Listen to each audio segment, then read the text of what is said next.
नित्य कहते हैं। न जाने कौन से गुण पर दया निधि रीझ जाते हैं। न जाने कौन से गुण पर दया निधि रीझ जाते हैं। पुकारे प्रेम से कोई तो नंगे पाँव आते हैं। पुकारे प्रेम से कोई तो नंगे पाँव आते हैं। हरि शरणम हरि शरणम हरि शरणम हरि शरणम हरि शरणम हरि शरणम हरि शरणम हरि शरणम। धर्म की जय हो। अगर कोई भी व्यक्ति ये सोचे कि मैं चारों तरफ हाथ फैला लूं, दसों दिशाओं में घूम लूं, तो उसका परिणाम क्या होगा? जो आपकी मनोवृत्ति है, आपकी बुद्धि है, इधर उधर बिखर जाएगी। परिणाम क्या होगा? ना वो काम पूरा होगा और ना वो काम। तो अपने जीवन में एक लक्ष्य बना लो। जीवन में एक न एक सिद्धांत का होना जो है वो बहुत आवश्यक है। अगर तुम एक सिद्धांत बनाकर लगन से उसी मार्ग पर चल पड़ोगे, तो जो साधक निरंतर एक ही पथ पर सतत चलते रहते हैं, निश्चित उन्हें सिद्धि की प्राप्ति होती है। और जब घुड़सवार घोड़े पर बैठता है तो दो घोड़ों से काम नहीं होता। अगर दो घोड़े लगाएगा तो वो रथ में तो लग जाएंगे, लेकिन घोड़े पर बैठने वाला घुड़सवार एक ही घोड़े से हाँक सकता है। ध्यान से सुनो, रथ पर दो घोड़े लग सकते हैं, लेकिन घोड़े पर बैठने वाला घुड़सवार जो है एक ही घोड़े की सवारी करेगा। तो कहने का तात्पर्य, तुम एक घोड़ा पसंद कर लो। कौन सा घोड़ा? ये बाहरी घोड़ा नहीं, भौतिकवाद का घोड़ा नहीं। अब तुम अपने जीवन में एक सिद्धांत अपना लो, क्योंकि एके साध है सब सद है। हम करते क्या हैं? एक दरबार में गए, वहाँ से सफलता न मिली, दूसरी जगह भटक गए। वहाँ से सिद्धि न मिली, तीसरी जगह भटक गए। दर दर भटकते रह गए। अगर हम 10 फुट के 10 गड्ढे खोदेंगे तो जीवन भर 10 तो क्या 100 गड्ढे भी खोद लोगे ना, तुम्हें जल की प्राप्ति नहीं होगी। और एक ही गड्ढा अगर 100 फुट का एक ही स्थान पर खोद लोगे तो तुम्हें जल की जो है वो प्राप्ति हो जाएगी। इसलिए एके साध है सब सद है, एके साध है सब सद है, सब साधे सब जाए। 10 खोदे गए गड्ढे का जो परिश्रम है वो निष्फल हुआ या सफल हुआ? वो निष्फल हो गया। और जो तू सींचे मूल को, आप शाखाएं, टहनियाँ, पत्तों पर कितना जल छिड़कते रहो, क्षणिक तो हरापन रहेगा, लेकिन बाद में वो शीघ्र ही सूख जाएगा। इसलिए एके साध है सब सद है, सब साधे सब जाए। और जो तू सींचे मूल को, फूले फले अगाए। अर्थात जड़ को पानी देना चाहिए। जीवन में एक सिद्धांत प्राणी मात्र को अपने गंतव्य स्थान तक पहुंचाने में बहुत सहायता करता है। लेकिन हमारी भूल क्या है? एक जगह गए, वहाँ से कुछ सिद्धि प्राप्त न हुई, उसको छोड़कर दूसरी जगह चले गए। अरे, हमने सुना है कि वहाँ जाने पर सब रिद्धियाँ सिद्धियाँ प्राप्त हो जाती हैं। माफ करना, रिद्धियाँ सिद्धियाँ कोई भगवत प्राप्ति का लक्षण नहीं है, वो तो तुम्हारी जप तप का प्रभाव है। और अगर रिद्धियाँ सिद्धियाँ ही सर्वस्व होती तो भरत जी ने क्यों कह दिया कि अर्थ न धर्म न काम रुचि। अर्थ न धर्म न काम रुचि, गति न चाहूं निर्वाण, जन्म जन्म रति राम पद, ये वरदान न आन। रिद्धि सिद्धि प्राप्त हो गई, कौन सी बड़ी बात है। मूल जो है इंसान के जीवन में भक्ति, मुक्ति को भी उन्होंने त्याग दिया है। मुक्ति से भी बेहतर है कई गुना इंसान को भक्ति की प्राप्ति हो। तो येन केन प्रकारेण, दूर से हर चमकने वाली वस्तु जो होती है ना, जरूरी नहीं कि वो अच्छी होगी। दूर से तो मृग तृष्णा का जल आपने देखा होगा, भीषण गर्मी के दिनों में हिरण बड़ी दूर रेत को चमकती हुए देखकर भागता है, भागता भागता भागता, ऊपर से कड़कती धूप, पृथ्वी पर गरम गरम रेत, भागता भागता वहां पहुंचा तो क्या मिला उसे, जल की प्राप्ति हुई। चमक तो रही थी, प्रतीति थी, भ्रांति थी, भ्रम था, यहाँ पर मुझे जल की प्राप्ति होगी। क्या उसे जल मिला? प्राप्त नहीं हुआ। इसीलिए पूर्व के संस्कार अनुसार जहाँ पर जिसका पाणी ग्रहण संस्कार हो गया, वो कैसा भी हो, तुम्हारा जीवन उसी के था धर्म सहित व्यतीत होगा। लेकिन आज कलयुग में इतना परिवर्तन आ रहा है। एक बार एक माता जी मिले, कहने लगे महाराज जी दीक्षा दोगे? मैंने कहा इतनी उम्र हुई दीक्षा क्यों नहीं ली? क्या करें, वहाँ से ली थी, वह हमारी इच्छाएं पूरी नहीं हुई। मैंने कहा माता जी फिर? तो उसके बाद मैं अमुक स्थान पर गई थी, फिर वहाँ लेने के बाद क्या हुआ? वहाँ तो मैंने इसलिए दीक्षा ली थी कि यहाँ से दीक्षा ले लूँगी, इनके आश्रम में, हरिद्वार की बात है, आश्रम में रहूँगी, खान पान पहरान की व्यवस्था हो जाएगी, इसलिए मैंने वहाँ से, ये सच्ची बात बता रही हूँ, दीक्षा ले ली। लेकिन मैंने वहाँ से क्यों छोड़ा? अरे क्या करें, आप जानते हो माता जी, समझदार हो, आश्रम में रहना आसान काम होता है, वहाँ कोई मान करता है, कोई अपमान करता है, मैं क्यों किसी का अपमान सहन करूँ? तो इसीलिए मैं कहती हूँ कि आप मुझे दीक्षा दे दो। मैंने कहा जो इंसान एक दर को छोड़कर दर दर भटक रहा है, जिसे अपने इष्ट पर, गुरु पर, एक पर विश्वास नहीं, तेरा क्या भरोसा कि यहाँ पर तू टिकेगी और दीक्षा में तुझे दे नहीं सकती। वो माता जी उस दिन के बाद आज तक मुझे उसने अपनी शक्ल नहीं दिखाई। तो पति तो जीवन में एक होता है। अगर स्त्री पर पुरुष के पास जाती है तो क्या कहते हो, वो कौन है स्त्री? आप बता दो ईमानदारी से। जो स्त्री अपने पति का त्याग करके पर पुरुष के पास जाती है, वो शब्द मुझे व्यास गद्दी के माध्यम से उच्चारण करना भी शोभा नहीं दे रहा। इसी प्रकार से जो साधक दर दर भटकते हैं, कुत्ता जो दर दर फिरे, धुर धुर करे सब कोई, एक ही दर का हो रहे ते धुर धुर करे। अगर कुत्ता भी एक दर पर पड़ा रहे ना, तो कब होग दीन दयाल के भनक पड़ेगी कान।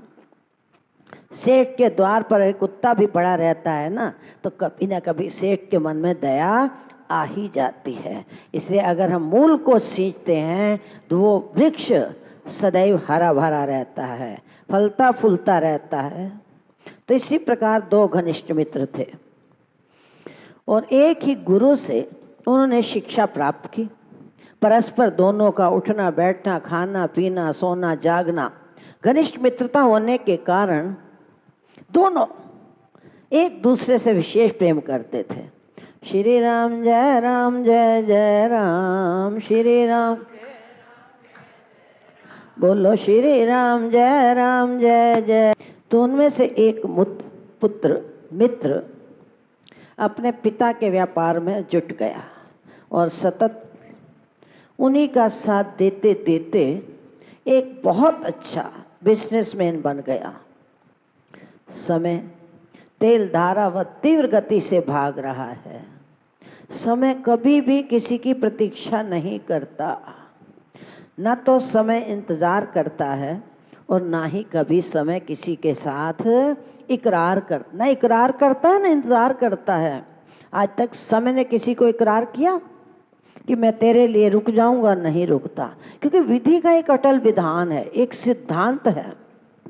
अब एक मित्र पिता के साथ बिजनेस में हाथ पैर बटाने लगा धीरे धीरे बहुत समय बीत गया, लेकिन जो दूसरा मित्र था अपने लिए लोक तो सुधारा सुधारा, साथ साथ अपना परलोक भी बनाने लगा। मनुष्य जन्म हमें प्राप्त हुआ, 84 लाख योनियों में भटक भटक कर किसी समय भगवान को हमारे ऊपर कृपा हुई, करुणा का भाव जागृत हुआ, क्योंकि कब हो कर करुणा नरदेही और देत ईश बिनु हेतु स्नेही। परमात्मा के हृदय में जब हमारे प्रति एक करुणा का भाव जागृत हुआ, वात्सल्य पैदा हुआ, तो उसने अपने वात्सल्य के द्वारा हमें ये देह प्रदान की है।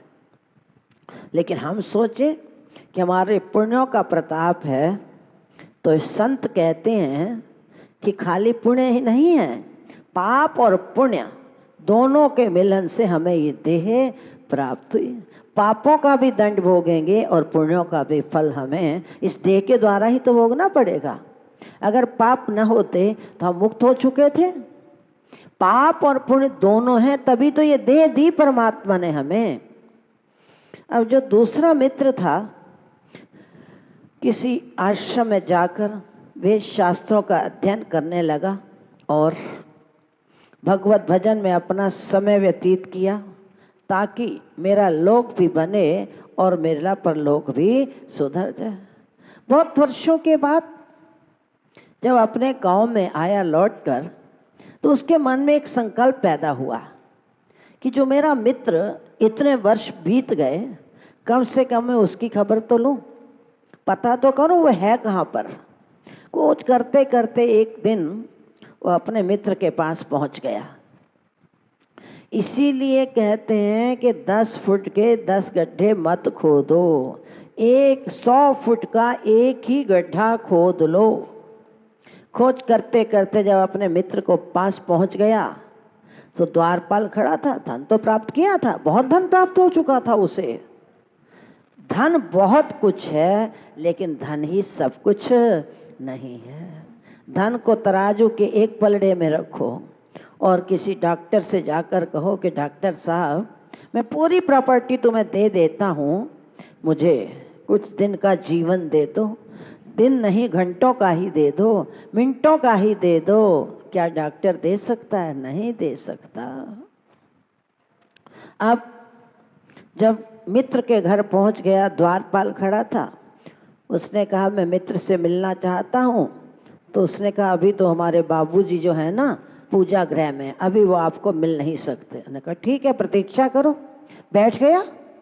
सत्संगी व्यक्ति विचार से समय व्यतीत करता है।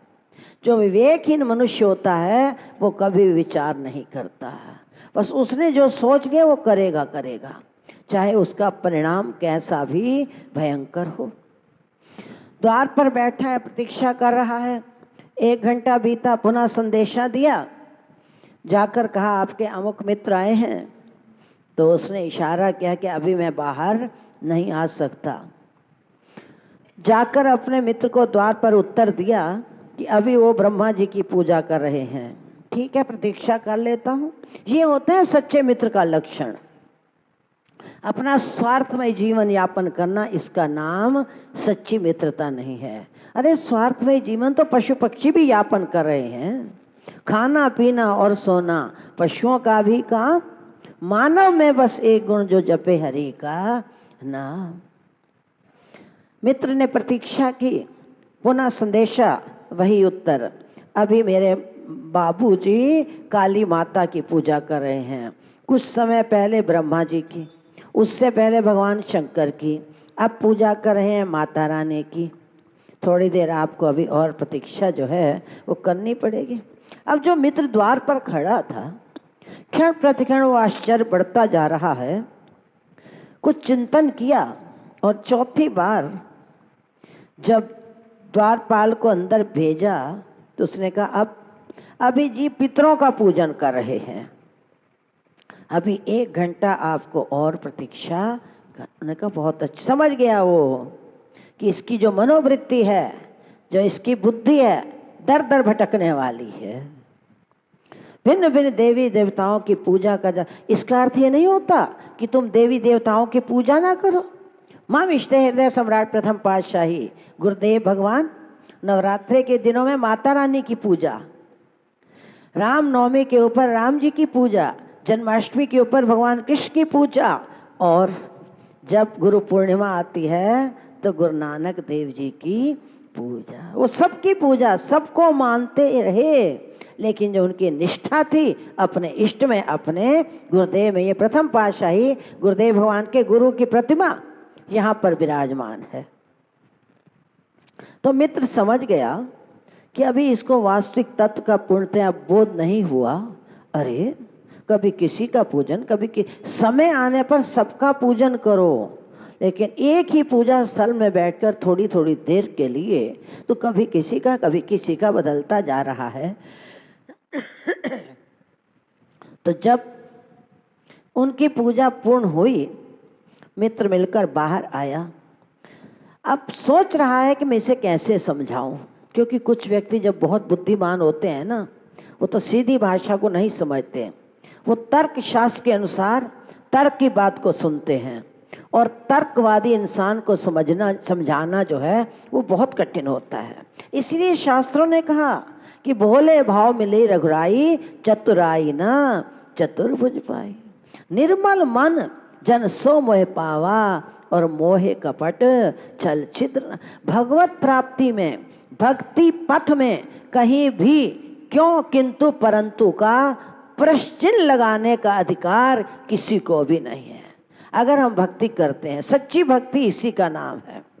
जे गुरुदिन को रात बखाने फिर भी सेवक, मानते हो नहीं मानते, आंखों से देखते हैं, बुद्धि से सोचते हैं अरे ये बात तो ऐसी है, और जब उनकी भिन्न क्रियाओं को देखते हैं तो सीधा कटाक्ष कर देंगे। हमें नहीं समझ आती इनकी कैसी बातें हैं, इनकी बातें सीधा बिना सोचे समझे। ये नहीं देखते कि जिन संतों के संसर्ग में हम रहते हैं वो कितने उच्च कोटि के महापुरुष हैं, बस सीधा उन्हें कटाक्ष। हमें इनकी बातें समझ नहीं आती। ये जाने हम तो अपना कार्य सिद्ध करेंगे, अपनी भक्ति करेंगे, अपनी पूजा करेंगे। ये क्या है? तुम्हारे मन की मलिनता का प्रत्यक्ष प्रमाण। मन तुम्हारा मलिन है, इसीलिए तुम्हें संत में भी संतत्व के दर्शन नहीं हो रहे हैं। जिसे संत में भी संतत्व के दर्शन नहीं होते, इसका अर्थ भी यही है कि उसका अंतःकरण गंदगी से, चाहे वो कितनी साधनाएं करता रहे, कितने अनुष्ठान कर ले, लेकिन फल जब तक नहीं होगा, रिजल्ट नहीं होगा, तो मात्र साधना ही भगवत प्राप्ति नहीं है। साधना करनी चाहिए, अनुष्ठान करो, सब कुछ करो, लेकिन अपना रिजल्ट तो देखो।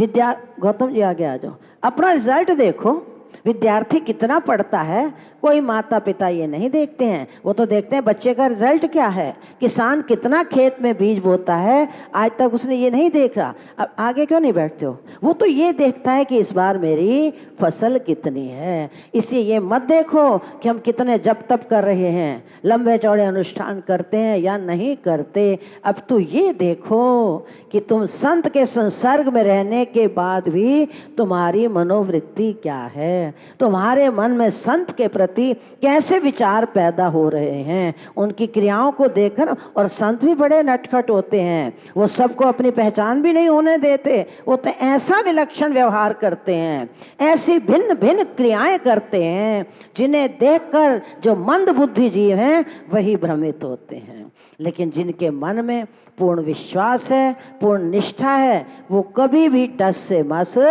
नहीं होते। इसीलिए संतां दी उल्टी जग विच चा चलण वाले जानन, संतां दी उल्टी जग विच चाल चलन वाले जानने। संतां दी उल्टी जग विच चा चलण वाले जानन। संतां दी उल्टी जग विच चाल चलन वाले जानने। संतां दी चाल अनोखी क्या जानन जग दे लोकी। संतां दी चाल अनोखी क्या जानन जग दे लोकी। संतां दी चाल अनोखी क्या जानन जग दे लोकी। संतां दी चाल अनोखी, क्या जानन जग दे लोकी। संसारी फंस गए माया जाल, ओ की कदर पछाणन। संसारी फंस गए माया जालियों की कदर पहचानने। और संसारी जो हैं माया के जाल में, चक्र में, मोह में उलझे पड़े हैं। उन्हें क्या पता कि संत की क्या महिमा है। और जब संत ऐसे विलक्षण क्रियाएं करते हैं, इसलिए तो गुरबाणी में कहा गया संत की चाल अति विलक्षण है, जिसका कोई लक्षण ही नहीं है। आप जप्पी तप्पी ज्ञानी ध्यानी वैरागी ऋषि मुनि साधु महात्मा सबको पहचान लोगे, लेकिन संत की पहचान इन चर्म चक्षुओं से या बुद्धि रूपी नेत्रों से कभी हो नहीं सकती। कितने अनुष्ठान करके देख लो, तुम्हें समझ नहीं आएगी। क्यों? गोस्वामी बाबा ने इसने लिख दिया कि सोई जानई जई देहु जनाई। अब प्रश्न ये पैदा हो गया कि सोई जानई, जब वो बोध नहीं करवाएगा तो जीव बेचारे क्या करें? उनका क्या दोष है? वो तो निर्दोष है।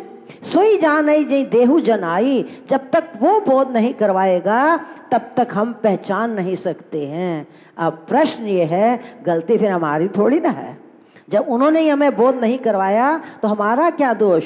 फिर वो क्यों बोध नहीं करवाते हैं? क्योंकि हमारा अंतःकरण शुद्ध नहीं है। अंतःकरण की शुद्धि जब तब से मात नहीं हो सकती।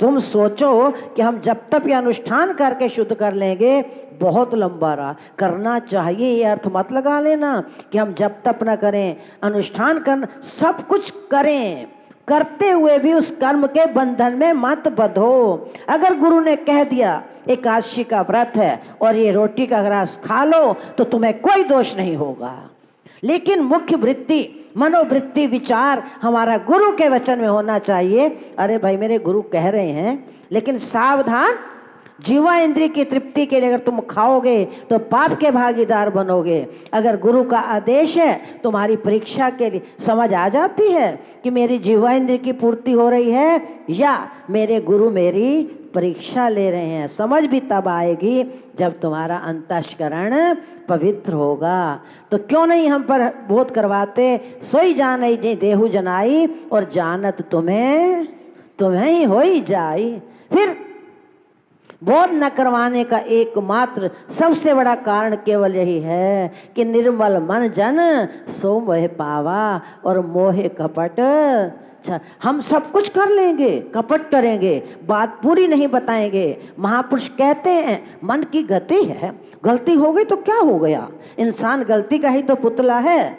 ये संतों के महावाक्य हैं कि तुम जघन्य पाप करके भी, जघन्य पाप, एक नहीं दो नहीं, जघन्य पाप करके भी अगर मेरी शरण में आकर अपने पाप को अपनी जिह्वा इंद्रिय से ज्यों का त्यों बताते तो हैं, लेकिन युक्ति प्रयुक्ति से कुछ बताएंगे, कुछ को छिपा कर रख जाएंगे। और युक्ति प्रयुक्ति से बताओगे तो आगे अनभिज्ञ तो वो भी नहीं है। हम तो सोचते हैं हमने तो उन्हें बता दिया, उन्होंने विश्वास कर लिया, वो मौन हो गए, इसका मतलब तुम संतुष्ट हो गए कि हमने उन्हें बता दिया। वो जानते हैं कि तुम किस बात को कहाँ तक किस तरीके से सुना रहे हो, भले ही वो बोध नहीं करवाते। क्यों? तुस्सा जनावो ता मैं जाना, मेरा श्याम मनींदा। नहीं, वे बोध इसलिए नहीं करवाते क्योंकि तुम उनके साथ सरल नहीं हो, अंदर बाहर से एक नहीं हो। कहीं कहीं स्वार्थ सिद्धि के लिए हम कह देंगे कि हम तो आपको ही सब कुछ मानते हैं। अरे कहने और होने में ज़मीन और आसमान का अंतर होता है। जहाँ मर्जी हुई तो बात बता दी, वो सोचेंगे हमने तो सब कुछ बता दिया, लेकिन जहाँ पर इच्छा ना हुई, जहाँ छिपाने की जरूरत समझी, वहाँ बात को हम छिपा भी तो जाते हैं। जो शिष्य अपने गुरु के प्रति कपट करता है, वो जीवन में कितने अनुष्ठान कर ले, कितनी साधनाएं कर ले, लेकिन उस तत्व की प्राप्ति उसे होने वाली, वो चलेगा सही, निष्फल कुछ नहीं जाएगा।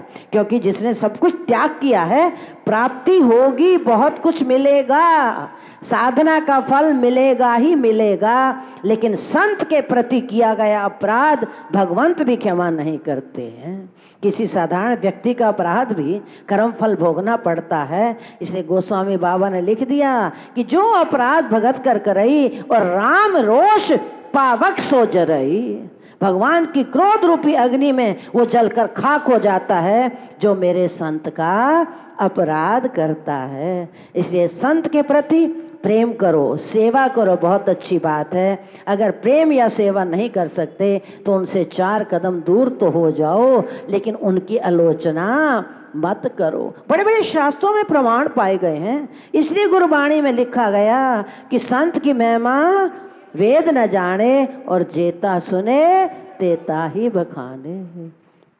जितना जितना हमने सुना अपनी बुद्धि के अनुसार उसे व्यक्त करने का प्रयास तो किया, लेकिन वास्तव में जितनी संत की महिमा है ना, उन्हें इस जीवा इंद्रिय के द्वारा कोई भी व्यक्त नहीं कर सकता। भले ही अपने आप को कोई महान समझता रहे, हम तो जानते हैं ना, अरे जिसकी महिमा को कि लक्षण ही नहीं, तुम क्या चीज हो, तुम्हारी क्या औकात जो संत की महिमा को समझ सको, कोई भी नहीं समझ सकता। और दूसरी बात, जब तक तीर्थाटन या अनुष्ठान से हम सोचें कि हमें संत की महिमा का बोध हुआ, करके देख लो, कितना प्रयास कर लो।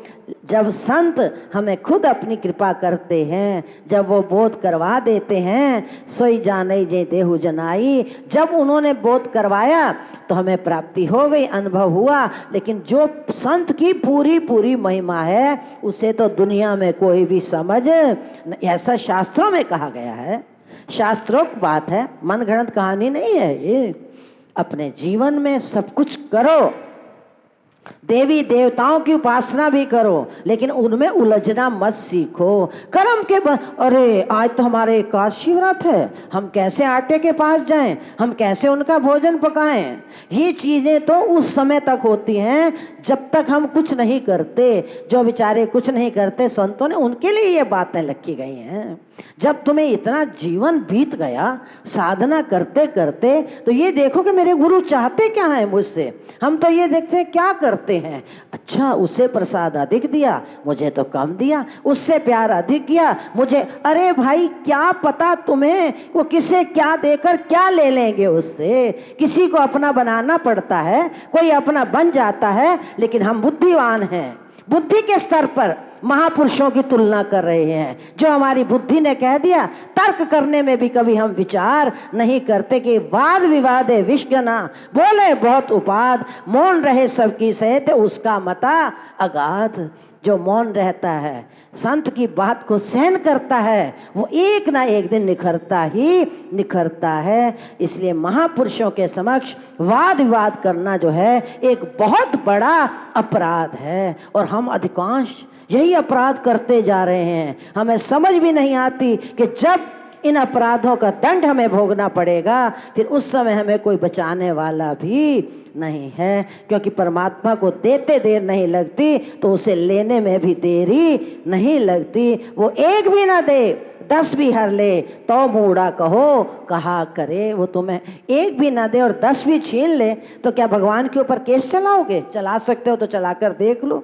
इसलिए कुछ मत करो, गुरु के वचन पर अनुचित उचित विचार तज, जे पालहि पित बैन, ते भाजन सुख सुयश के, बसई अमरपति एन। उन्हें अमरावती पुरी में वास प्राप्त होता है। इसलिए दर बर दर भटकने से बेहतर है कि तुम नहीं समझ सकते तो इसका अर्थ ये नहीं कि हम देवी देवताओं को पूजा ना करें, अनुष्ठान ना करें, सब कुछ करें, लेकिन अपनी मनोवृत्ति पर निरीक्षण करते रहें। हे मनी राम, तेरे अंदर क्या चल रहा है?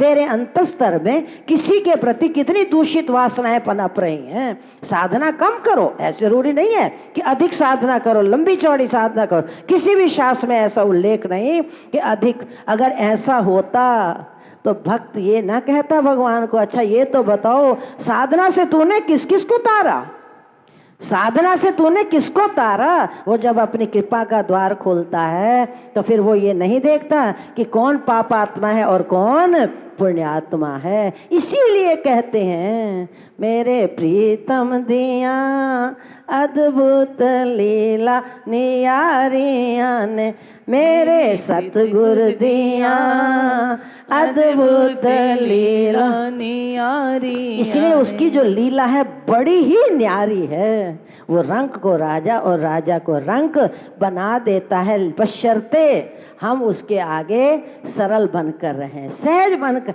जैसे हैं वैसे बनो।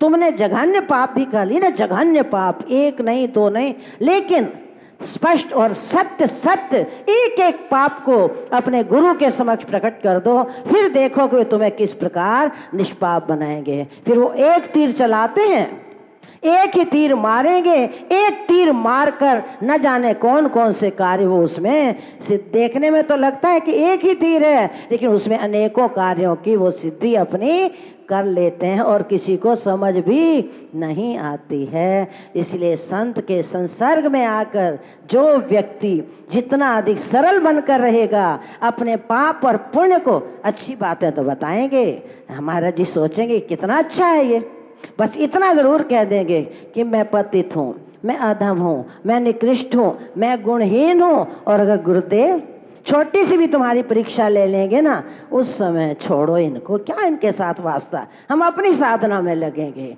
सहन नहीं करते हैं, अपनी जीवा इंद्रिय से कहते रहेंगे, लेकिन वो तुम्हें कुछ भी न कहें तो इसका अर्थ क्या है?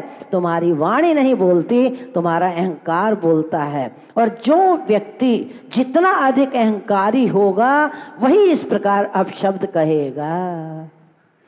अब मित्र ने सोचा आखिरकार है तो मेरा मित्र ना, इसकी दिशा गलत हो चुकी है, दिशा भ्रमित हो चुका है, सुधारना तो मेरा भी तो प्रयास करो, अगला सुधरे ना सुधरे ये उसके कर्मों पर निर्भर है, तुम तो प्रयास करो। बैठे बैठे उसने क्या किया, टहलते टहलते उसे ध्यान आ गया। जिसके मन में भावना शुद्ध होती है ना, प्रकृति उसकी सहायता करती है, परमात्मा ऐसे सहायता नहीं करते। पहले तुम्हारा उद्देश्य ठीक हो, सिद्धांत हो, लक्ष्य हो जीवन का। बैठे बैठे 10 गड्ढे रेत के खोद लिए और फिर हाथ जोड़कर खड़ा हो गया। मित्र पूजा करके बाहर आए, उसने पूछा ये क्या कर रहे हो भाई साहब, क्या कर रहे हो यहाँ पर? आखिर मेरे को बड़ी जोर से प्यास लगी थी तो मैंने कहा गड्ढे खोद कर यहाँ से अपनी प्यास को, क्षुधा को शांत करूं। तो उसने, मित्र ने कहा, अरे भाई द्वारपाल को ऑर्डर देते 1 गिलास क्या 4 गिलास पानी के आ जाते, नाश्ता पानी भी साथ में आ जाता, 4 घंटे आपको मेरी प्रतीक्षा करते। उसने कहा मैंने सोचा क्या इसको कष्ट दूं, आप तो पूजा कर रहे हैं, मैं और कुछ नहीं तो पानी यहीं से निकाल लेता हूँ और मैं अपनी प्यास को बुझा लेता हूँ। उसने कहा मित्र कैसी बातें करते हो, इतने बड़े हो गए, क्या तुम्हें इस बात का बोध नहीं है कि 10 जगह तुमने 10-10 गड्ढे खोद दिए और अगर एक ही जगह पर 100 फुट का गड्ढा खोदते तो पानी मिल सकता था, ऐसे थोड़ा ना पानी मिलेगा। उसने कहा अच्छा ये भी होता है, बहुत अच्छा मित्र, तूने तो मुझे बहुत ज्ञान दे दिया। अब समझाने का तरीका होता है, हम बात करते हैं ना सीधा पत्थर मारेंगे दूसरे को, हम तो सत्यवादी हैं, हम कभी भी अपने जीवन में भगवान श्री कृष्ण से तुम बड़े नहीं बन गए हो। सत्य कहो लेकिन उस सत्य में युक्ति का प्रयोग करो, ऐसा कटु सत्य मत कहो जो दूसरे के हृदय को विदीर्ण करे, पीड़ित करे, दुखित करे। ये नहीं सोचते हमने तो सत्य कह दिया लेकिन उसका फल कौन भोगेगा। उसने कहा अच्छा मित्र बहुत अच्छी बात है, अच्छा तो फिर मैं क्या करूं? उसने कहा एक ही जगह पर 100 फुट का एक ही गड्ढा खोदता। अच्छा ये तो आपने बहुत अच्छा ज्ञान दिया, अब मैं अपना विचार दे। हाँ मित्र, मित्रता इसी का तो नाम है, मैंने अपने विचार तुम्हें दिए, तुम अपने। तो मित्र इसी प्रकार से क्या आज तक तुमने दीक्षा ग्रहण नहीं की ना? मुझे तो पता ही नहीं गुरु क्या होते हैं, मैं तो बस हर समय यही पूजा पाठ में लगा हूँ।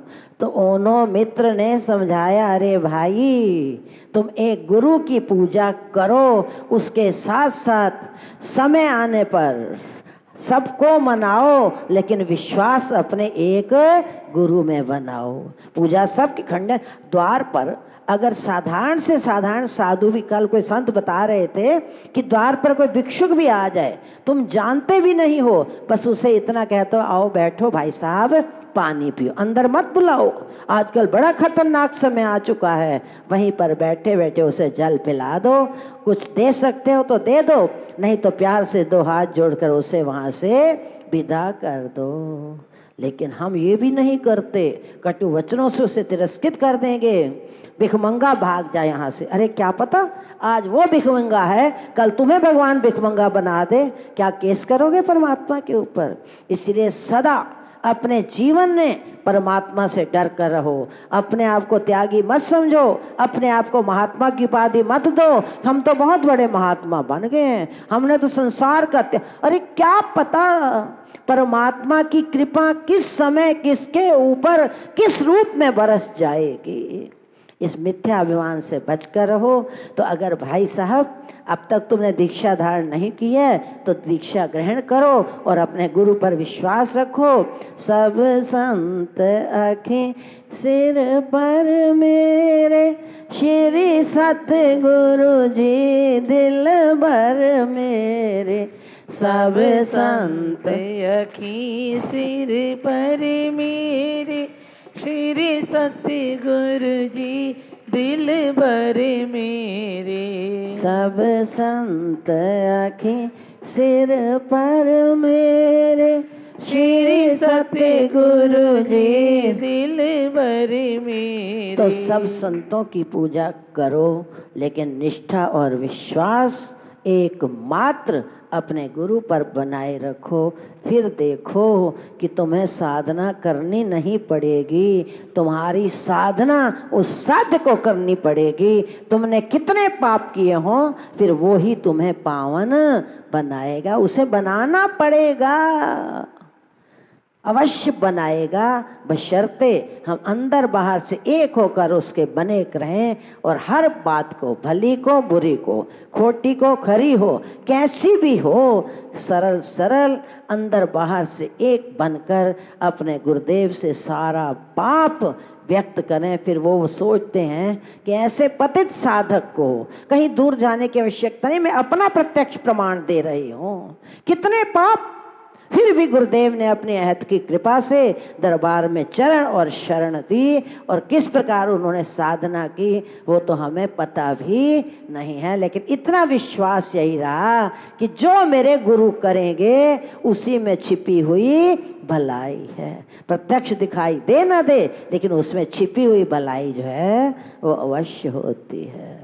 सर्वे भवन्तु सुखिनः, सर्वे सन्तु निरामया।